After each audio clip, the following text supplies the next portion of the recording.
All right, we want to get to new developments in Donald Trump's election interference case. The former president's lawyers are asking the federal judge overseeing the case to delay the release of additional evidence until a week after the election. So CBS News congressional correspondent Scott MacFarlane joining us now. So, Scott, what more can you tell us on this latest development? In this election conspiracy criminal case, which was brought in August 2023, there's one more potential shoe to drop before Election Day, before November 5th. The judge in this case, Washington, D.C. federal court Judge Tanya Chutkan, could decide as early as tonight to unseal another batch of filings, evidence, or exhibits from the special counsel, Jack Smith, in this election conspiracy case. There could be some new revelations, things we haven't heard before about the case, some nuggets of news when she unseals those filings. Today, the former president's defense lawyers asked she hold off on doing that until November 12th.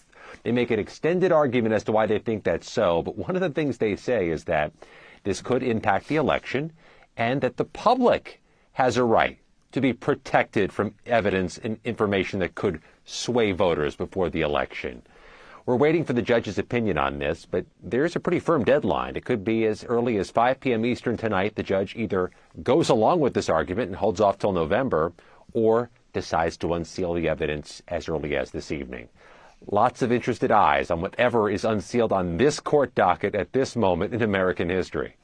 So true. Scott, let's switch to something all of us have our eyes on, the hurricane relief effort. And now we understand there's calls from Congress for the U.S. House and Senate to vote on disaster aid.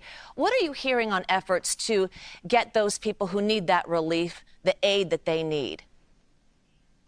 There's been this drumbeat that Congress should come back to Washington ever since Hurricane Helene hit and all the historic, horrific damage and bills came through.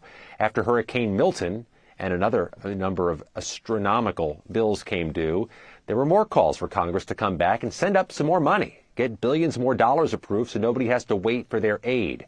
Well, the Small Business Administration's fund to help disaster victims, homeowners, and small businesses has totally run dry. So we have another wave of calls for Congress to get back here. Both parties are doing this from the storm-impacted states. But I could tell you, our latest contact with the U.S. Speaker of the House, he thinks that there's enough money available to the administration to get through till Congress's scheduled return in mid-November.